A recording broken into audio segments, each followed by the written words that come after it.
আরেকটি হলো আমার আহলে বাইত মহব্বত ও ভালোবাসা। এই জিনিসকে যদি আপনি ধরে রাখেন তো আমার পরে পথভ্রষ্ট হবে না। এই যারা পথভ্রষ্ট হয়েছে তারা এই দুটোকে ধরিনি, দুটোর একটাকে যদি ধরে রাখেন আর একটাকে ছেড়ে দেন তার মানে আপনি পথভ্রষ্ট হবে। এবার কার কাছে কোরআন সাথে আহলে বাইত আছে, আপনার কাছে কোরআনের সাথে আহলে বাইত। সাল্লাল্লাহু আলাইহি ওয়াসাল্লাম কোনদিন যেন বলবেন না আমি নামাজ পড়ি আমি জান্নাতে যাব। আপনি আহলে বাইত মানেন না, নামাজ পড়েন আপনি জান্নাতে যেতে পারবেন? নামাজের বিনিময়ে যদি কেউ জান্নাতে যায়, বহু নামাজ পড়েছে তার জন্য যদি জান্নাতে যায়, আহলে বাইত মানে না। নামাজ পড়েছে যে আহলে বাইত মানে না, এই ব্যক্তি যদি জান্নাতে যায় সবার আগে জান্নাতে ইবলিস যাবে। সবার আগে যাবে ইবলিস যাবে। আচ্ছা শয়তান জান্নাতে যাবে, কিন্তু শয়তান ইবলিস ও কিন্তু বিরাট নামাজ পড়েছে, খুব নামাজ পড়েছে, 100,000 বছর ধরে ধরে নামাজ পড়েছে, 100,000 ধরে ধরে নামাজ। কত বড় নামাজি, তারপরও আল্লাহর দরবারে ও নামাজ কবুল নেই। আল্লাহ কবুল করেনি, তো ইবলিসকে লানাতের বেড়ি পরিয়ে আল্লাহ জান্নাতের বার থেকে বার করে দিয়েছে। ফেরেশতাদের ভিতরে থেকে ইবাদত করত ইবলিস, ফেরেশতাদের ভিতরে থেকে ইবাদত করত। অনেকে মনে করে আমি নামাজ পড়ি, মুসল্লিদের ভিতরে থাকি, নামাজের মধ্যে থাকি, মসজিদে থাকি, মানে আমি অপরাধ করি না। ইবলিস যদি ফেরেশতাদের ভিতরে থেকে অন্যায় করতে পারে, আমরা নামাজ পড়ার পরও অন্যায় করতে পারি, রোজা রাখার পরও অন্যায় করতে পারি, কেউ হজ করার পরও অন্যায় করতে পারি, কেউ যদি মনে করে আমরা অন্যায় করি না। তবে শুনে রাখুন আহলে বাইত আলাইহিস সালামকে যে মানে না সে যাই করুক জান্নাত পাবে না। সাল্লাল্লাহু আলাইহি।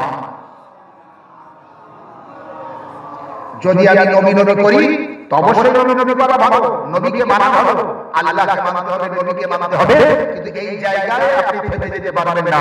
তারপরে তারা আহলে বাইতকে মানতে হবে। তো আহলে বাইত পাক, আহলে বাইত পবিত্র, কোরআন পাক, কোরআন পবিত্র, কোরআন আল্লাহর তরফ থেকে, আহলে বাইত আল্লাহর তরফ থেকে। কোরআন এসেছে নবীর কাছে, আহলে বাইত এসেছে নবীর কাছে।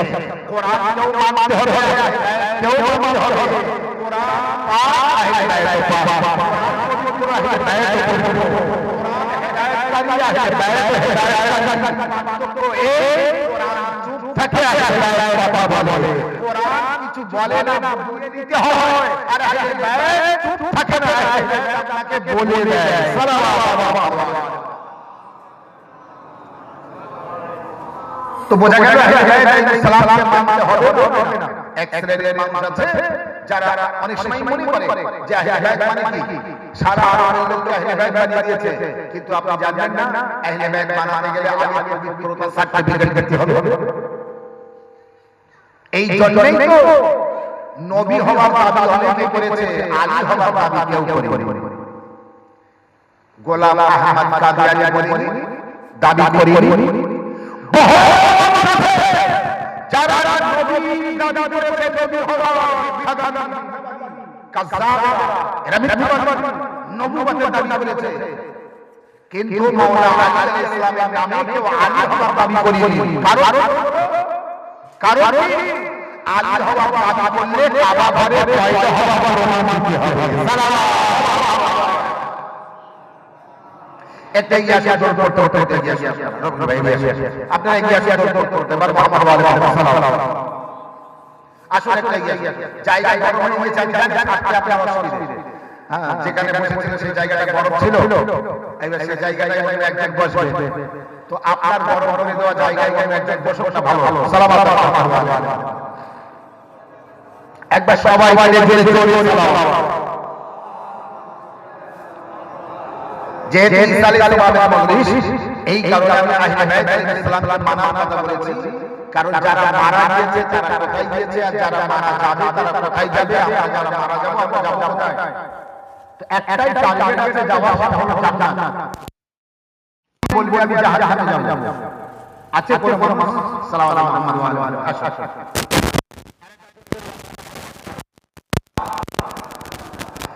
একটা মানুষ নেই যে বলবে আমি জাহান্নামে যাব, প্রতিটা মানুষ বলবে আমি জান্নাতে যাব, কিন্তু জানেন জান্নাতের বাদশা কে? বুখারী শরীফ পড়েছেন, বুখারী শরীফের মধ্যে পরিষ্কার আছে আল হাসান ওয়াল হুসাইন সাইয়্যিদা শাবাব আহলিল জান্নাহ। হাসান আর হুসাইন জান্নাতের যুবকের বাদশা।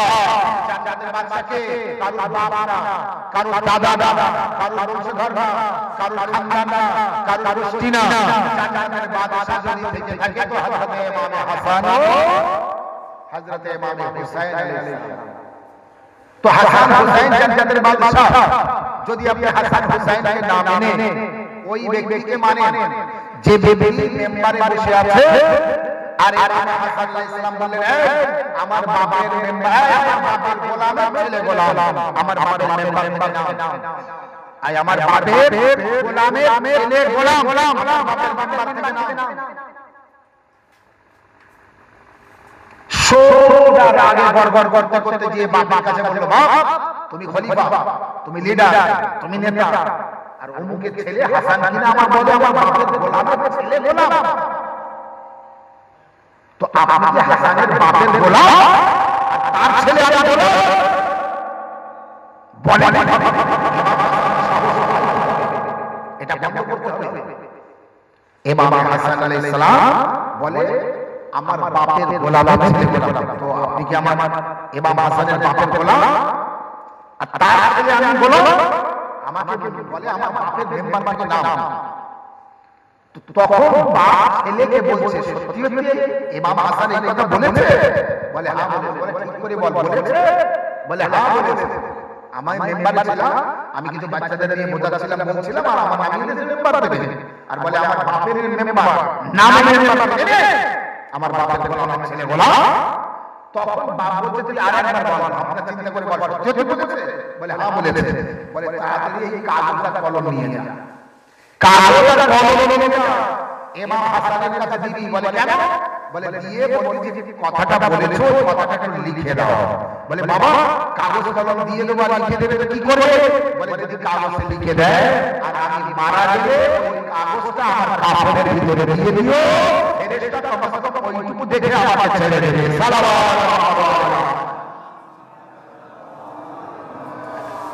মাওলানা আলী আলাইহিস সালামের ফজিলত, মাওলানা আলী আলাইহিস সালামের কারামত, মাওলানা আলী আলাইহিস সালামের মর্যাদা কত বেশি, কত বুলন্দ, কত বড় এই ব্যক্তি পর্যন্ত জানো যে ব্যক্তি বলেছিল যা লিখে নিয়ে আয় আর আমার কাফনের ভিতরে দে। যখন দুই ব্যক্তি একটি মাসলা নিয়ে এসেছে, মাসলার উত্তর জানার জন্য, আর কার কাছে এসেছে? এই ব্যক্তির কাছে এসেছে, এই খলিফার কাছে এসেছে, যে লিডার। আশা করে বলছে যে আপনি খলিফার নাম হচ্ছে খলিফা ওমর ফারুক। ওমর ফারুকের কাছে যখন এসেছে আশা করে বলছে কে আমাদের সমস্যার সমাধান করে দাও। তো খলিফা ওমর ফারুক নিজে করতে পারেন না, ফের মাওলানা আলী আলাইহিস সালামের কাছে পাঠায়। আলী আলাইহিস সালাম যখন বিচার করে দেন, তো বিচার করার পরে একজনের পক্ষে যায় আর একজনের বিপক্ষে যায়। যার বিপক্ষে যায় সে খলিফার কাছে যায়, যাওয়ার পরে আলী আলাইহিস সালামের বিরুদ্ধে অভিযোগ করে। কার কাছে পাঠিয়েছে? কি বিচার করেছে? এ তো আমার পক্ষে আসেনি, রায় আমার পক্ষে আসেনি। মাওলানা আলী আলাইহিস সালামের বিরুদ্ধে কিছু বলছিল, সাথে সাথে ওমর ফারুক কথা বলতে শুরু করলো, জবান চুপ করে নাও, জবান বন্ধ করে নাও, জবান বন্ধ করো। তুমি যার বিরুদ্ধে বলছো জানো তিনি কে? জানো তিনি কে? তিনি নবীর ওসি, নবীর খলিফা, নবীর জানিশীন, এবং নবী তার সম্পর্কে বলেছে যে আমার রক্ত তোমার রক্ত, আমার গোশত তোমার গোশত, তুমি আমার দেবে আমি তোমার দেবে, তোমার শত্রু আমার শত্রু, তোমার বন্ধু আমার বন্ধু।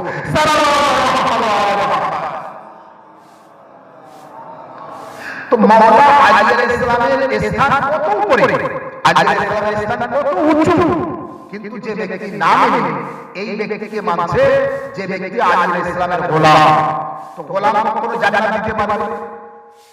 যে গাড়িটায় কলকাতায় যাওয়ার জন্য আপনি উঠবেন সেটা যেন কলকাতায় যায়, ভুল গাড়িতে যেতে হবে না। যে যাকে মানলে জান্নাতে যেতে পারবেন, যার সাথে জান্নাতের সম্পর্ক আছে, পৃথিবীর মধ্যে পঞ্চজন বাঙালি সালাম ছাড়া, নবীরা হেদায়েত ছাড়া কোন একটি খানদান দেখান যে খানদানের সাথে জান্নাতের সম্পর্ক আছে? যে খানদানের সাথে জান্নাতের সম্পর্ক আছে। একটা খানদান পৃথিবীতে দেখান আহলে বাইত ছাড়া, যে খানদানে বা যে গোষ্ঠীতে বা যে ঘরে জান্নাত থেকে কিছু না কিছু এসেছে। একটা ঘর যে ঘরে থেকে খাদ্য জান্নাতে দিয়েছে, একটাও দেখাতে পারবেন না ফাতেমা জাহরার ঘর। যখনই ফাতেমা জাহরার কাছে হাসান হুসাইন বলেছিলেন, আম্মা কাল ঈদের নামাজ, সবাই ভালো ভালো পোশাক পরে ঈদের নামাজে যাবে, আমাদের পোশাক কোথায়?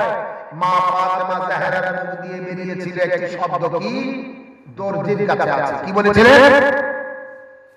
মাইকের আওয়াজ যাচ্ছে, যারা হাসান হুসাইনকে মানেন না, আজকের পর থেকে হাসান হুসাইনকে মানা ছাড়বেন না, ছাড়লে কিন্তু এই হকাল শেষ, পরকাল শেষ। এই দুনিয়াও শেষ হবে, এই দুনিয়াও শেষ হবে। কত বড় ক্ষমতা! আমি বলেছি তো, মা বাবার ঘর ছাড়া কোন একটা ঘর দেখান, একেবারে ঘর ছাড়া কোন একটা ঘর দেখান। ফাতেমা জাহরা বললেন দর্জির কাছে। আপনি পৃথিবীর ভিতরে একটা ইতিহাস দেখান যেখানে মা ফাতেমা জাহরা দর্জির কাছে গিয়েছিলেন, দেখান। টেলারের কাছে গিয়েছিলেন হাসান হুসাইনের পোশাক কাটানোর জন্য, কোন দর্জির কাছে যাননি। তাহলে মা ফাতেমা জাহরা মিথ্যে বলেছে? নাউজুবিল্লাহ, ফাতেমা জাহরা মিথ্যে বলতে পারে? যে ফাতেমা জাহরার সাদাকাতে তাহারাতের পাক পবিত্রতা সার্টিফিকেট আল্লাহ কোরআনে দিয়েছে, সে ফাতেমা জাহরা নাউজুবিল্লাহ মিথ্যে বলতে পারে? মিথ্যে বলতে পারে না। তাহলে ফাতেমা জাহরা যেটা বলেছেন কার কাছে আছে পোশাক? দর্জির কাছে। ঘরের ভিতরে চলে গেলেন, কিছুক্ষণ পরে দরজা খুলল। ফাতেমা জাহরা আওয়াজ দিলেন, কে? ঘরের বাইরে, দরজার বাইরে থেকে উত্তর আসলো, আমরা হাসান হুসাইনের দর্জি পোশাক নিয়ে এসেছি।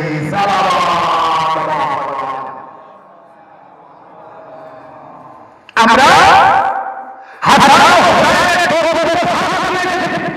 কিন্তু হাসান হুসাইনের দর্জি পোশাক নিয়ে আসলো কোথা থেকে? এ তো কোনো কথা হয়নি। মানে আপনি বুঝবেন, যখন মসজিদে বারবার ফকির খাদ্য চাচ্ছে বা সাহায্য চাচ্ছে, কেউ সাহায্য দেয়নি। আর যেই নাকি আল্লাহকে বলেছে, আল্লাহ তুমি সাক্ষী থেকে তোমার ঘর থেকে খালি হাতে ফিরে যাচ্ছি, আর সেই মাওলা আলী হাত নেড়ে আংটিটা খুলে ফকিরকে দিয়ে দিলেন। জমিনে বলে কাজ হয়েছে, আসমানে বলেছে, আর জমিনের আলীর সাথে সাথে আগুন থেকে আংটিটা দিয়ে দিয়েছে। মানে জমিন আর আসমান যে যেখানে থাকুক না কেন, এই ঘরের সদস্যদের ওখানকার সাথে আলাদা সম্পর্ক আছে। ওখানে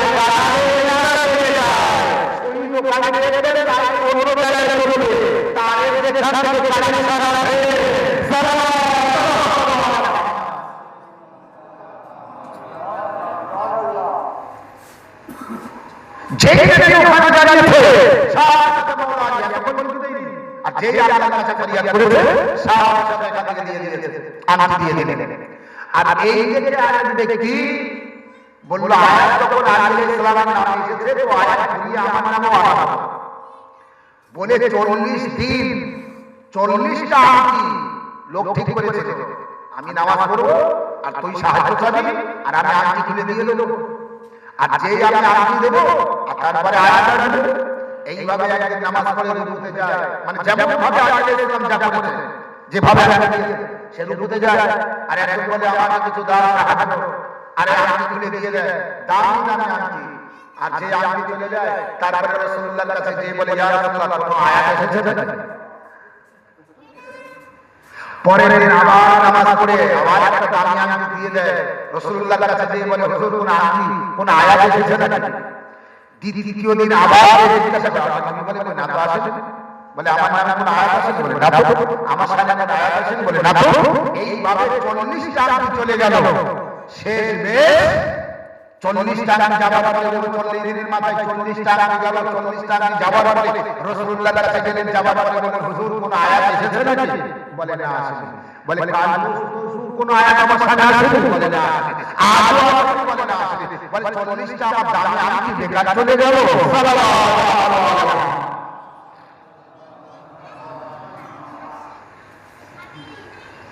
ওখান থেকে আয়াত সহজ কার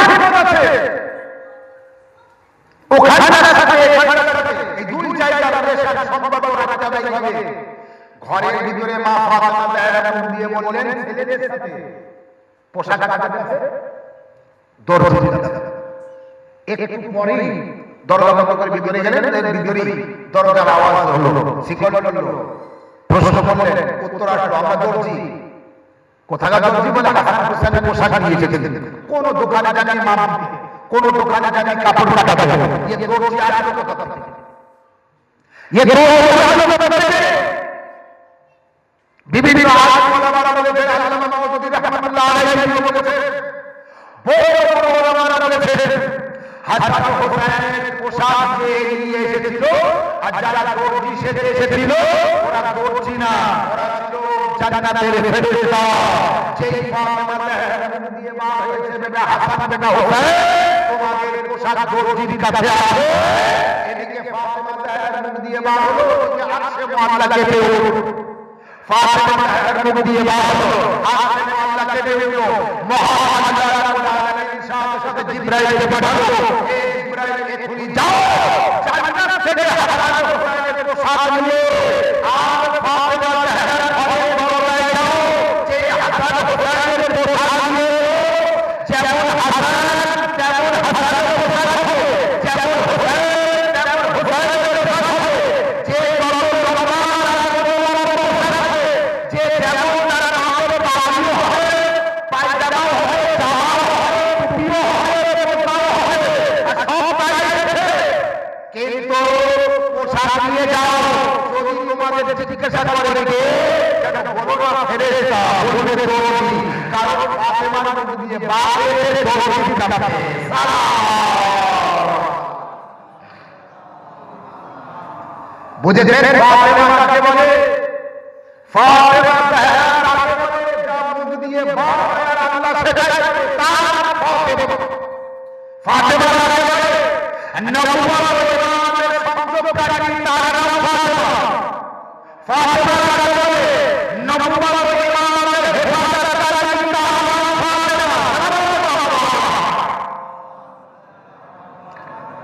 বুঝেছেন? রাসূলুল্লাহকে চিনুন, মাওলা আলী আলাইহিস সালামকে চিনুন, হাসান আলাইহিস সালামকে চিনুন, হুসাইন আলাইহিস সালামকে চিনুন, ফাতেমা জাহরা সাল্লাল্লাহু আলাইহা কে চিনুন। যারা মুখ দিয়ে বার হয়েছে, যে শব্দ বার হয়েছে, আল্লাহ সেই শব্দ দিয়ে ফেরেশতাকে পাঠিয়েছে। আচ্ছা, ফেরেশতারা এসে মিথ্যে বলেনি? তারা তো ফেরেশতা। আমার আপনার নজরে ফেরেশতা মিথ্যে বলেছে, কিন্তু না, আমাদের মিথ্যা বলেনি। একটা ডাক্তার কোথাও গিয়েছে, বা একটা মাওলানা সাহেব কোথাও গিয়েছে। আমি আপনার বাড়িতে গিয়েছি, আমি তো মাওলানা, আমি আপনার বাড়িতে গিয়েছি, আপনি ভিতর থেকে বললেন কে? আমি বললাম আমি আসগার। আমি ভুল বলেছি? আমি আসগার, আমি ভুল বলেছি? আবার বললেন কে? আমি বললাম আমি মাওলানা। আমি ভুল বলেছি? আমি ভুল বলেছি? যখন পোশাক নিজেকে ফেরেশতা পরিচয় দিতে পারবে না, কারণ যে ঘরে যাচ্ছ ওই ঘরে নিজের পরিচয়, বড় আনা পরিচয় দিতে পারবে না। মেন কথা হচ্ছে এটাই, যে ঘরে যাচ্ছ ওই ঘরে নিজেকে বড় বলতে পারবে না, নিজেকে ছোট করে দিতে হবে, যত ছোট থেকে ছোট করা যায়। তোমরা হাসান হোসেনের দর্জি সেজে পোশাক নিয়ে যাবে, যেন বলবে না আমরা ফেরেশতা এসেছি। খবরদার, ফাতেমার মুখ দিয়ে বেরিয়েছে যে শব্দ, সেই শব্দটা তোমাকে উচ্চারণ করতে হবে। এবার বলুন ফাতেমা কাকে বলে? আলী কাকে বলে?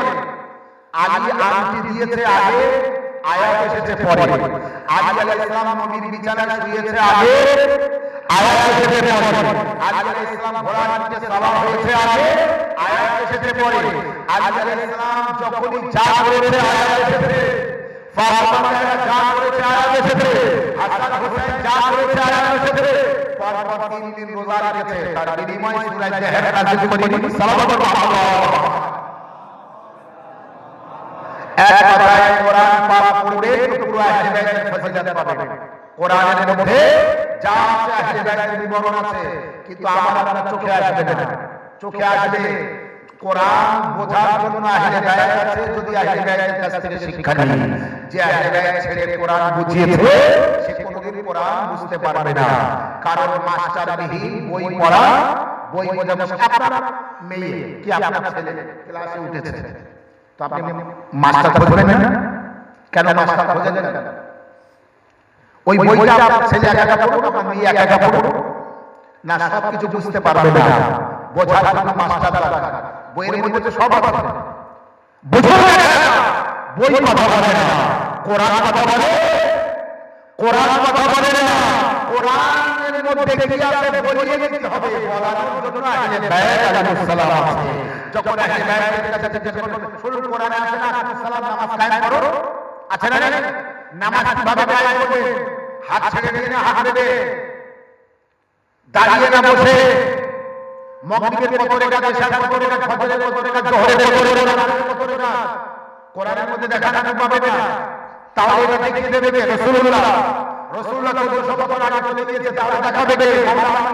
আলী আলাইহিস সালামের ওয়াফাত হয়েছে, দেখাবে কে? মা ফাতেমা জাহরার ওয়াফাত হয়েছে, দেখাবে কে? ইমাম হাসান তিনি ওয়াফাত হয়েছে, দেখাবে কে? ইমাম হুসাইন আলাইহিস সালাম তিনিও শাহাদাত বরণ করেছেন, তাহলে দেখাবে কে? কেউ না কেউ এখনো জীবিত আছে, যিনি আমাদেরকে দেখিয়ে দিচ্ছে নামাজ এইভাবে পড়ো, রোজা এইভাবে রাখো, হজ এইভাবে করো, কোরআনের এই আয়াতের কথায় আর তিনি আছেন আমাদের ইমাম মাহদি জামান আলাইহিস সালাম। তিনি আমাদের সব কিছু বুঝিয়ে যাচ্ছেন, তিনি আমাদের সব কিছু বলে দিচ্ছেন, কিন্তু যার ইমাম জীবিত নেই, যার ইমাম জীবিত নেই, যার ইমামই নেই, তার বলে দেবে কে? যারা মারা গেছে, শাহাদাত বরণ করুক আর ওয়াফাত হোক, মারা গেছে 1400 বছর আগে যারা, আমি নাম নিচ্ছি না, বাস আপনি রিসার্চ করবেন তারা আর নেই। তাহলে বর্তমান জামানার আপনার কোরআন বোঝার জন্য কে আছে? কেউ হবে না। কোরআন বুঝতে গেলে আহলে প্রয়োজন আছে।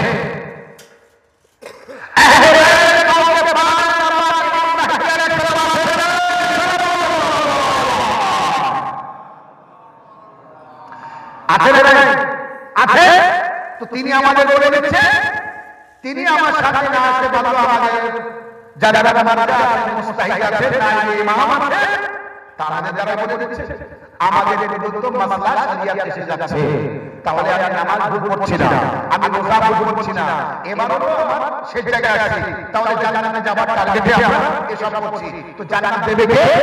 বুখারী শরীফের মধ্যে আছে ইমাম হাসান ইমাম হুসাইন আলাইহিস সালাম জান্নাতের বাদশা। তো জান্নাতের বাদশা যখন ইমাম হাসান আর ইমাম হুসাইন আলাইহিস সালাম আছে, তখন অন্য কারো পিছনে ভুল করে কেন ঘুরছে? অন্য যারা অন্য কারো পিছনে ভুল করে ঘুরছে, শুনে রাখো, এও কারো ভুল করে ঘুরতে হবে, বোঝা গেছে? এখানেও ঘুরতে হবে, ওই ঘুরতে ঘুরতে জীবনটা শেষ হয়ে যাবে। কাল যখন তার পিছনে ঘুরবেন আর বলবেন এত ঘুর করে ঘুরছেন কেন হুজুর, আমি তো আপনার পিছনে, সে বলবে তুমি কেন ঘুরছো আমার পিছন? আমি তো তাকে খোঁজ করছি যে আমার জান্নাত দেবে। বলে আপনি জান্নাত দেবেন না? বলে আমি জান্নাত পাবো না। বলে আমি তো আপনাকে মেনে নিয়েছি। তো তখন তিনি বলবেন তুমি আমাকে দেখেছো? বলে না। তাহলে আমাকে মেনেছিলে কেন? বলবে আমার বাপ মেনেছিল, আমার দাদা মেনেছিল। ও শুনে রাখো,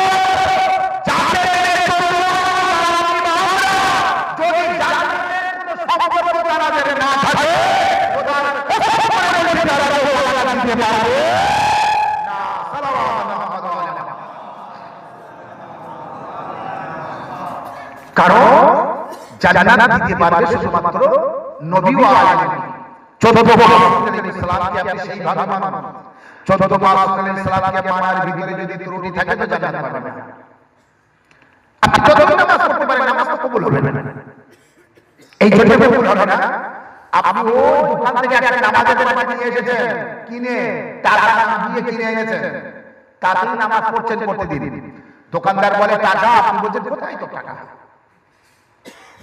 একটা জামা নিয়ে এসেছেন কিনে, টাকা না দিয়ে, কিনে কিন্তু টাকা না দিয়ে, সেই জামা পরে নামাজ পড়ছেন, দোকানদার বলছে টাকা কোথায়? তো টাকা যা দেবো না তো কি, নামাজ হবে?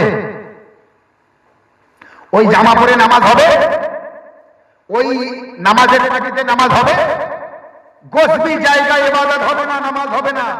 এবার আপনি সারা জীবন নামাজ পড়েছেন গসবি জায়গায়, আর ওই কেড়ে আনা জবরদখল করা জামা পরা আর ওই নামাজের পার্টি সবকিছু জবরদখল, তারে সারা জীবন নামাজ পড়লে আপনার নামাজ কবুল হবে? জান্নাত যেতে পারবে? রাসূলুল্লাহ বলেছে, আমি আহলে বাইতের বদলে চাই আমি আমার রিসালাতের বদলে চাই আমার আহলে বাইতের ভালোবাসা। এটা ফরজ না সুন্নত? ফরজ, ওয়াজিব যাকে বলি। আহলে বাইতকে ভালো না বেশে নামাজ পড়লে নামাজ জায়েজ, রোজা রাখলে রোজা জায়েজ, হজ করলে হজ জায়েজ। আহলে বাইতকে যে ভালোবাসে না তার নামাজও জায়েজ না, রোজাও জায়েজ না, হজও জায়েজ না। সাল্লাল্লাহু আলাইহি ওয়া কিছুই জায়েজ হবে না, কিছুই কবুল হবে না। এই জন্য আহলে বাইত আলাইহিস সালামকে অবশ্যই মানতে হবে। বিনা মানায় আহলে বাইতকে আপনি চিনুন আহলে বাইত কারা আছে। আচ্ছা, শুধু মানা না, আমরা যারা শিয়া সম্প্রদায়ের মানুষ আমরা বলবো আমরা আহলে বাইতকে মানি, আমরা জান্নাতে যাব নামাজ না পড়ে হবে? নামাজ পড়তে হবে, সহি নামাজ, হারাম খেয়ে না, ফাঁকি দিয়ে না, গীবত করে এসে না, চগলখড়ি করে এসে না, কারণ ধোঁকা দিয়ে না, চুরি করে না, এসব করে এসে যদি আমি ইবাদত করি আর আমি আহলে বাইত মানি। আহলে বাইত চোরকে ভালোবাসে। যদি আপনি চুরি করেন তাহলে ক্ষমা চাইতে হবে, যদি আপনি অন্যায় করেন তাহলে ক্ষমা চাইতে হবে, যদি আপনি পাপ করেন তাহলে ক্ষমা চাইতে হবে। হবে না? হবে না?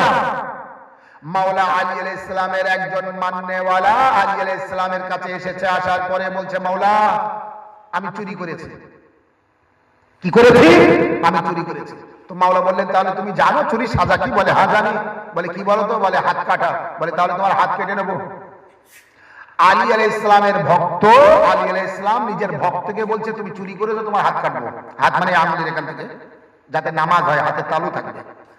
তাহলে যে যে চুরি করবে, কোরআন পাকে আছে, আস-সারিকু ওয়াস-সারিকাতু ফাকতাউ আইদিয়াহুমা, চোর এবং চোরনি, নারী হোক আর পুরুষ হোক, তাদের হাত দুটো হাত কেটে দাও।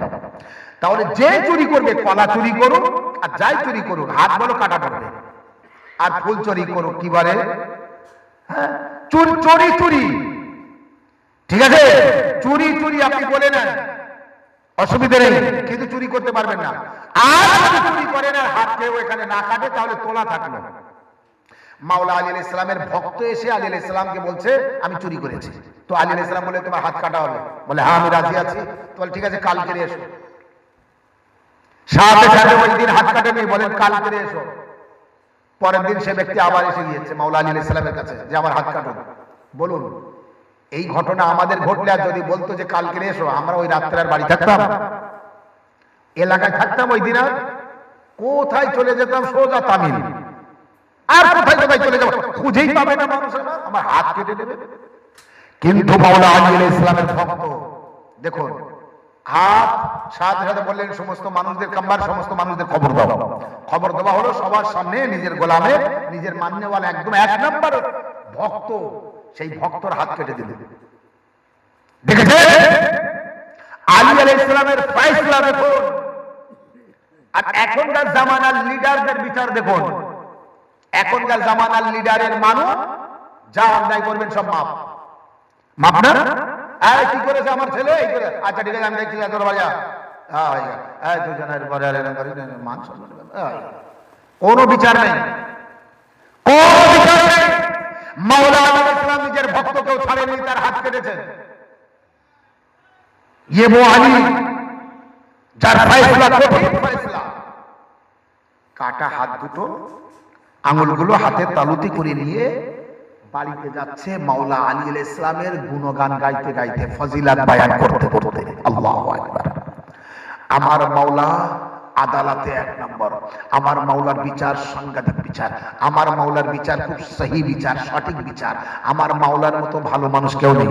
আলী আলাইহিস সালাম হাত কেটে দিয়েছে, আর সে আলী আলাইহিস সালামের ফজিলাত বলতে বলতে যাচ্ছে, আমার মাওলা আমিরুল মুমিনিন, আমার মাওলা ইমামুল মুত্তাকিন, আমার মাওলা শেরে খোদা, আমার মাওলা মুমিনিনদের আমির, আমার মাওলা সঠিক মাওলা, আমার মাওলা গদিরের মাওলা, আমার মাওলা মুমিনিনদের মাওলা। এইভাবে বলতে বলতে যাচ্ছে। বাইরে যারা মাওলার দুশমন ছিল তারা বলছে, তুমি ওই রকম আলীর মানো, যার কাছে কোনো ক্ষমা নেই, তোমার হাত কেটে দিয়েছে, তারপরও তুমি তাকে মানছো। এরপরও মাওলা আলী আলাইহিস সালামের ফজিলত বয়ান করেই যাচ্ছে, ফজিলত বয়ান করেই যাচ্ছে। বাস আমি শেষ করবো এটা বলে, মাওলানা সাহেব এসে গিয়ে ফজিলত বয়ান করেই যাচ্ছে। কিন্তু এই খবর, এই কথাটা ইমাম হাসান আলাইহিস সালাম মাওলাকে বললেন, মাওলা বাবা, সেই যার হাত কেটে দিয়েছেন সেই চাচা আপনার ফজিলত বলতে বলতে যাচ্ছে। আপনার দুশমন যারা, তারা কেমন ক্রিটিসাইজ করছিল, তারপরেও আপনার ফজিলত বয়ান করছে, আপনার বিরুদ্ধে এখনো যায়নি। মাওলা আলী আলাইহিস সালাম বলেন, যাও তোমার চাচাকে ডেকে নিয়ে এসো। তাকে আনা হলো। মাওলা আলী আলাইহিস সালাম বললেন, তুমি কি বলছিলে? বলে, মাওলা যেটা সহি সেইটাই বলছিলাম।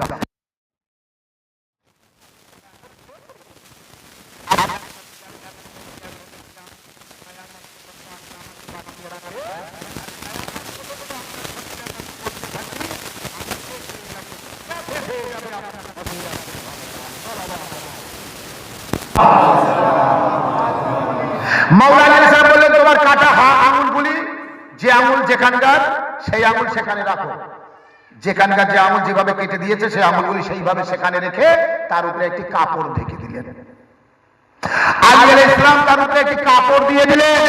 কাপড় দেওয়ার পরেই কাপড়টা তুলে নিলেন, দেখলেন আগে যেমন ছিল হাত তেমনই আছে, যে আঙুল যেখানে ছিল সেই আঙুল সেখানে, কোনো দাগও নেই, কিচ্ছু নেই। সাল্লাল্লাহু আলাইহি ওয়া সাল্লাম। এই হচ্ছে মাওলা। মাওলার মাননেওয়ালা দুনিয়ায় যদি এই হয়, আখিরাতে কি হবে? কিন্তু মাননেওয়ালা হতে হবে তো এমন হতে হবে, অপরাধ করেছে তো স্বীকার করতে হবে। এক রাত মহলাত সময় দেওয়া হয়েছিল, মন সঠিক আছে না নেই, চলে যায় না, আবার বিচার নিতে আসে। আর একটা মাওলার অপরাধ অন্যায় করেছিল, সে মাওলা আলী আলাইহিস সালামের কাছে এসেছিল। আসার পরে বলে, মাওলা আমি বড় অন্যায় করেছি। মাওলা বলেন, তুমি কোন সাজা নিতে চাও? বলে, জাহান্নামের আগুনে তো আমার পড়াবে, তো তার আগে দুনিয়ার আগুনে পড়তে চাই, আমি এই সাজা নিতে চাই। মাওলা বললেন, কাল আসবে। এরপরে নিজের গোলামকে বললেন, এলাকার কাজ এক জায়গায় করো, এলাকার মানুষদের খবর দাও, আলী তার ভক্ত, আলী তার মাননেওয়ালা, ফয়সালা করবে, আগামী দিন আগুনের মধ্যে নিক্ষেপ করবে। সমস্ত মানুষ এক জায়গায় আসলো, কাজ এক জায়গায় করা হলো, সে ব্যক্তি সময় মতো এসে গেল। এরপরে আগুন লাগানো হলো, দাও দাও করে পাহাড়ের সমান আগুন জ্বলছে। সে ব্যক্তি দূরে নামাজ পড়ে মাওলা আলী আলাইহিস সালামের শিকার করে আগুনের ভিতরে চলে গেল। সারা আগুনের ভিতরে ঘুরে এরপরে মাওলা আলী আলাইহিস সালাম সাহাবীদের বললেন, দেখো কি করবে। দেখে সে ব্যক্তি আগুনের ভিতর থেকে ফিরে আসতে আসতে সামান্য কিছু দূর এসে আবার আগুনের ভিতরে নামাজ পড়ছে। আর নামাজ পড়ার পরে বাইরে আসলো, তার জামায় না আগুন লেগেছে, না ছাই পড়েছে, না কালো দাগ পড়েছে। সালাওয়াত মুহাম্মদ ওয়া আলিহি। বোঝা গেল আহলে বাইত আলাইহিস সালামকে যদি মন ও প্রাণ থেকে সঠিকভাবে মেনে থাকে আর আল্লাহর নির্দেশ মেনে চলে, তাহলে জাহান্নামের আগুন আপনাকে পোড়াতে পারবে না। জান্নাত আপনার জন্য ওয়াজিব আছে। আর জান্নাতের মালিক তো মাওলা হাসান হুসাইন আছে, জান্নাতের মালিক তো মাওলা আলী আছে, জান্নাতের মালিক তো মা ফাতেমা জাহরা আছে। অনেকে মনে করে রাসূলুল্লাহ জান্নাতের মালিক, আমি নবী নবী করি সারা দিন রাত আর সারা জীবন, নবী আমার জান্নাত দেবে। আল্লাহর কসম করে বলছি, নবী নিজের হাতে আর কিছু রাখেনি। নবী নিজের হাতে কিচ্ছু রাখেনি, আল্লাহ সব নবীকে দিয়েছিল। আর নবী নিজের হাতে না রেখে বলে, এসো আলী ফাতেমা হাসান হোসেন আমি তোমাদের দিয়ে দিই। কে জান্নাতে কে যাবে, জাহান্নামে কে যাবে, ওসব আমি দেখতে পাবো না, আলী ও দায়িত্ব তোমার। আর যদি কারো পিপাসায় জিভ বেরিয়ে যায়, খুব পিপাসা লাগে, হাউজে কাউসারের পানি পান করাবে, দায়িত্ব আলী তোমাকে দিয়ে দিলাম। ছেলেরা কাকে জান্নাতে দেবে কি দেবে না, হাসান হোসেন তোমাদের দায়িত্ব দিলাম। মেয়েদের জান্নাতে দেবে কাকে দেবে দেবে না, ফাতেমার দায়িত্ব তোমাকে দিলাম। জান্নাতের নারীদের সরদার আপনি ফাতেমা জাহরা, পুরুষদের সরদার হাসান হোসেন। আর মাওলা আলীকে সরদার করে দিলেন, ইয়া আলী আনতা কাসিমুন নার ওয়াল জান্নাহ, জান্নাত ও জাহান্নামের বন্টনকারী তুমি। মামুন আর রশিদ আমার একজন ইমামকে বলেছেন, ইমাম রেজা আলাইহিস সালামকে, ও রেজা আলী আলাইহিস সালাম জান্নাত জাহান্নামের বন্টনকারী আমার মাথায় আসে না।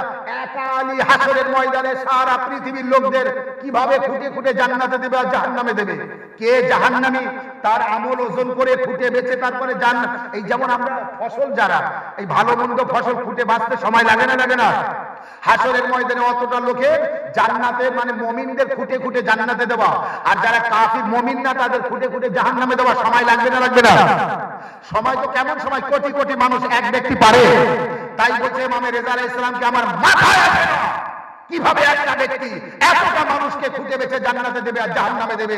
ইমামে রেজা আলাইহিস সালাম বললেন আমার নানা রাসূলুল্লাহর আরেকটা হাদিস শুনি, ইয়া আলী হুব্বুকাল ঈমান ওয়া বুগযুকান নিফাক, আলী তোমার ভালোবাসা ঈমানের পরিচয় আর তোমার সাথে দুশমনী মুনাফিকের পরিচয়। যারা আলীর ভালোবাসবে জান্নাতে যাবে, যারা আলীকে ভালোবাসবে না জাহান্নামে যাবে।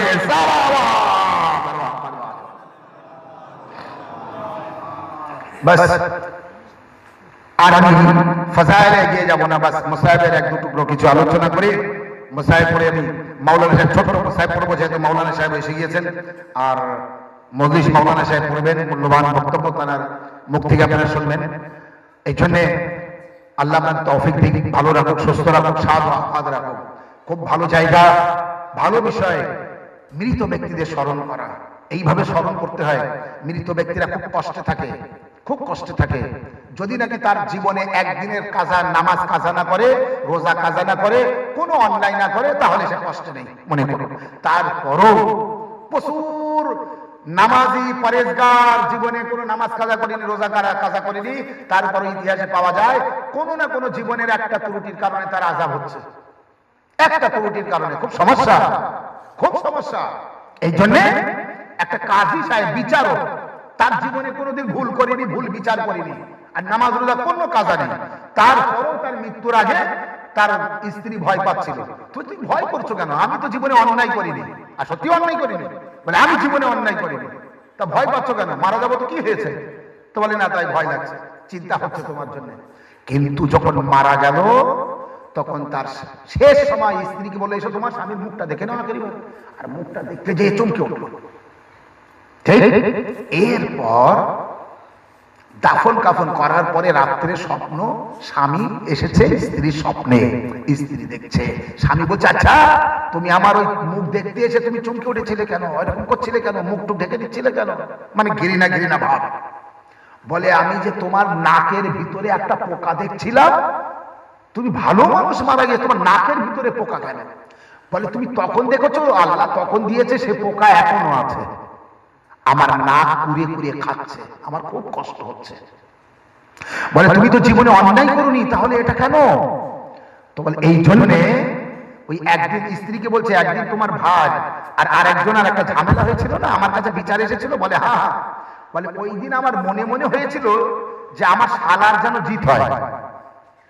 বলে বিচার আমি ঠিক করেছিলাম, কিন্তু বিচারের আগে আমি মন থেকে একটা সমর্থন নিয়েছিলাম। বোঝা গিয়েছে? বুঝতে পেরেছেন সবাই? আমার মনে হয়েছিল যে আমার শালার যেন জিত হয়, হার না হয়। আমি মাঝখানে থাকবো, কিন্তু আমি একটা পক্ষপাতিত্ব করেছিলাম মনে মনে, বিচার করিনি, বিচার ঠিক করেছি, কিন্তু ওই সাইডে আমার মন যাওয়ার কারণে আল্লাহ আমার নাকের ভিতরে পোকা দিয়েছে। অন্যায় না করে যদি এই হয়, আর অন্যায় করলে কি হবে? এই দুনিয়া আমার ভাইরা কঠিন দুনিয়া, বাস বেশি সময় বলা যাবে না, অনেক আলোচনা। এই দুনিয়ায় আমরা যারা শান্তি খুঁজি, আল্লাহ এখানে শান্তি সৃষ্টি করিনি। এই দুনিয়ায় আমরা যারা আনন্দ খুঁজি, আল্লাহ এখানে আনন্দ পয়দাই করেনি, আল্লাহ এখানে আনন্দ রাখেনি। মাওলা আলী আলাইহিস সালাম বলেছে, যেখানে আনন্দ রাখেনি সেখানে আনন্দ খোঁজো কেন তোমরা? যেখানে রেখেছে আনন্দ সেখানে খোঁজো। তাহলে এই দুনিয়ায় আমরা যারা আনন্দ খুঁজতে যাচ্ছি, এ দুনিয়ায় আনন্দ নেই, আমরা যারা দুনিয়া আনন্দ না খুঁজি। দ্বিতীয়, যতদিন থাকবো আমরা ইমাম হুসাইন আলাইহিস সালামের গম, দুঃখ, কষ্টকে স্মরণ করব, কারণ আনন্দ তো নেই, কষ্ট আর কষ্ট আছে। মৃত ব্যক্তিদের, তাই বলছিলাম, যারা যারা যার মা বাপ ভাই কেউ না কেউ মারা গিয়েছে, অবশ্যই তারা কষ্টে আছে, অবশ্যই ফাতিহা পড়বেন, কোরআন পড়বেন, মজলিস করবেন, আর কবর জিয়ারত করবেন। জিয়ারতে আহলে কবর আছে, মাওলানা সাহেবের কাছ থেকে লিখে নেবেন, অথবা অ্যাপসের দোয়া আছে না, ওর মধ্যে আছে জিয়ারতে আহলে কবর। কবরে যেয়ে ওই জিয়ারতটা করতে হয়, বহু সওয়াব আছে। সওয়াবটাও মাওলানা সাহেবের কাছ থেকে শুনে নেবেন ইনশাআল্লাহ, বহুত সওয়াব আছে। যখন সময় পাবেন নামাজের পরে মাওলানা সাহেবকে নিয়ে বসে বলবেন একটু জিয়ারতে আহলে কবরের সওয়াবটা বলুন। আপনার বাপ, আপনি জিয়ারত করবেন, আপনার বাপ সওয়াব পাবে, মা সওয়াব পাবে, আপনি সওয়াব পাবেন। আর সেই সওয়াব একটা সওয়াব না, বহুত সওয়াব। কিন্তু যতদিন দুনিয়ায় বাঁচবো আমরা কারবালাকে ভুলতে পারবো না। আজ যে আমরা মানুষের মতো হয়ে জীবন যাপন করছি কারবালার জন্য। কারবালার জন্য সারা পৃথিবীতে যত বড় বড় অন্যায়কারী দেখা যায়, কারবালা যারা আমরা মানি আমাদের মধ্যে সেই অন্যায়কারী একটাও খুঁজে পাবেন না। কারণ কিসের জন্য? কারবালায় যারা শাহাদাত বরণ করেছে, ইমাম হাসান আলাইহিস সালামের ছোট্ট ছেলে 11-12 বছর বয়সে হযরত কাসিম আলাইহিস সালাম, তিনি যখন শাহাদাতের জন্য মাওলা হুসাইন আলাইহিস সালামের কাছে অনুমতি চান, তো ইমাম হুসাইন আলাইহিস সালাম জিজ্ঞাসা করেছিলেন, বেটা কাসিম, মৃত্যু তোমার নজরে কেমন? শাহাদাত তোমার নিকট কেমন? হযরত কাসিম আলাইহিস সালাম বলেছিলেন, মধুর চেয়েও মিষ্টি, মধুর চেয়েও মিষ্টি আমার কাছে শাহাদাত। আপনি ভাবুন এবার, কেমন মা ছিলেন উম্মে ফারওয়া, তার সন্তানকে তৈরি করেছে। কেমন বাপ ছিলেন ইমামে হাসান আলাইহিস সালাম, তার সন্তানকে সেইভাবে তৈরি করেছেন। ওই ইমামে হাসান আলাইহিস সালামের সন্তান হযরত কাসিম আলাইহিস সালাম আর উম্মে লায়লার সন্তান হযরত আলী আকবর আলাইহিস সালাম। আপনি চিন্তা করতে পারেন কি কষ্ট না হয়েছে আলী আকবরের, কিন্তু একবারও নিজের কষ্ট জানাননি, নিজের কষ্টের কথা বলেননি। বাস শুধু এসে একবার বলেছিলেন, বাবা এক কাতরা পানি হয়, এক ফোঁটা পানি হয়, আমি আমার গলাটা ভিজিয়ে নিতাম, আমি আমার গলাটা ভিজিয়ে নিতাম। তাই তো ইমামে হুসাইন আলাইহিস সালাম বলেছিলেন, বেটা আকবর, পানি তো আমার কাছে নেই, বাস আমার মুখে একটু রস থাকতে পারে, তোমার জিহ্বাটা আমার মুখে দাও, দিয়ে আমার মুখে রসটা তুমি চুষে নাও, হয়তো তোমার জিহ্বা ভিজে যেতে পারে। আচ্ছা ধরো, ইয়ে ছিল হযরতে কাসিম আর এ ছিল হযরতে আলী আকবর। তারপরে মাওলা আলী আসগরের কথা শুনেছেন। কারবালার সমস্ত ঘটনাকে স্মরণ করে যেমন কেঁদেছে জনাবে যায়েনব সালামুল্লাহ আলাইহা কারবালার পর, তেমন কেঁদেছে আমাদের চতুর্থ ইমাম আবিদে বিমার ইমামে যাইনুল আবেদিন আলাইহিস সালাম। যখনই তারাকে মিনহাজ জিজ্ঞাসা করেছে, মাওলা আপনি আর কত কাঁদবেন? শাহাদাত আপনার বংশগত, আপনার মিরাস, আপনি আর কত কাঁদবেন? ইমাম আলাইহিস সালাম উত্তর দিয়েছিলেন, আমি কাঁদবো না তো কে কাঁদবে? কারবালায় যা আমি দেখে এসেছি, আমার জায়গায় অন্য কেউ থাকলে মারা যেত। যখন আমার বাবা আমার কাছে এসেছিল আখিরি বিদায় দিতে, আমি আমার বাপকে চিনতে পারিনি। আমি বললাম, কে আপনি? বলে, আমি তোমার বাবা হুসাইন। আমি আওয়াজ দেই, বাবা তোমার সারা শরীরে রক্ত কেন? বাবা তোমার জখম কেন শরীরে? বাবা তোমার চুল লাল কেন রক্তে? বাবা তোমার মুখে রক্ত কিসের? আওয়াজ দেয়, বেটা সাজ্জাদ, আমার মুখে তোমার ভাইয়া আলী আসগরের রক্ত, আমার সারা দেহে কারবালা শোহদাদের রক্ত। একবার আওয়াজ দেয়, বাবা আমার চাচা আব্বাস কোথায়? বাবা আকবর কোথায়? কাসিম কোথায়? মোহাম্মদ কোথায়?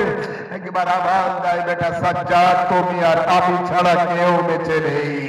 বাস জনাবে যাইনুল আবেদিন আলাইহিস সালাম বললেন, বাস আমি বেহুশ হয়ে গেলাম। এই কথা এরপরে সৈয়দে সাজ্জাদ বলছে, আমার হুঁশ ফিরে আসলো। আমার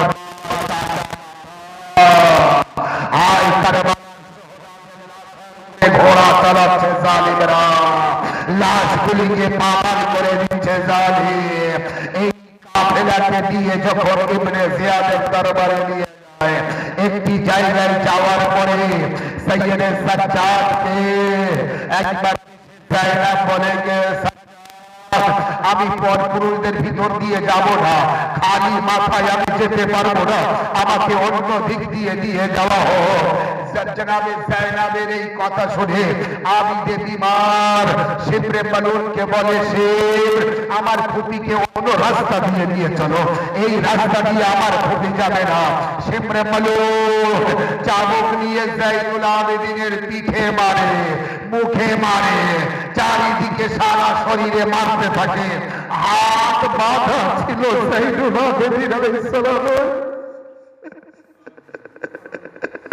বাধা হাত দিয়ে মানা করতে পারছে না, যত মারছে চুপচাপ মার সহ্য করতে হচ্ছে। একবার জাইনুল আবেদিন আলাইহিস সালাম বলছে আই মিনহাল, তখন আমার ছোট্ট দেখতে দেখতে আসে ফুপি আম্মার কাছে। আসার পরে বলে ফুপি আম্মা, আমার যা ছিল সব তার বেলায় মারা গিয়েছে, আমার আর কেউ বেঁচে। ফুপি আম্মা, আমার একটা ভাই বেঁচে আছে, আমি বেবিমান। ফুপি আম্মা কেউ মেরে ফেলবে না। ও ফুপি আম্মা, এই পরপুরুষদের মাঝখান দিয়ে কেউ যাবে কিনা জানি না, আমি যাচ্ছি, নতুবা আমার ভাইকে মেরে ফেলবে। জাইনাব তখন বলে বলো আমি যাচ্ছি, তোমাকে যেন আর না মারে।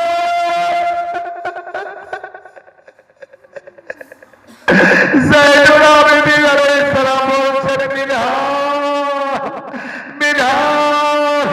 তখন আমার ফুপি একবার বলে আল্লাহ, যদি মাটি ফাঁক হয়ে যেত, এই মাটির মধ্যে আমি চলে যেতাম, তবুও ভালো হতো। এই বিয়ের ভিতর দিয়ে আমি কিভাবে যাবো? সাইয়েদে সাজ্জাদ এই কথা বলে আর বেহুশ হয়ে যায়। ইন্না লিল্লাহ ওয়া ইন্না ইলাইহি রাজিউন। রিদান বিকাযাই ওয়া তাসলিমান লিআমরি।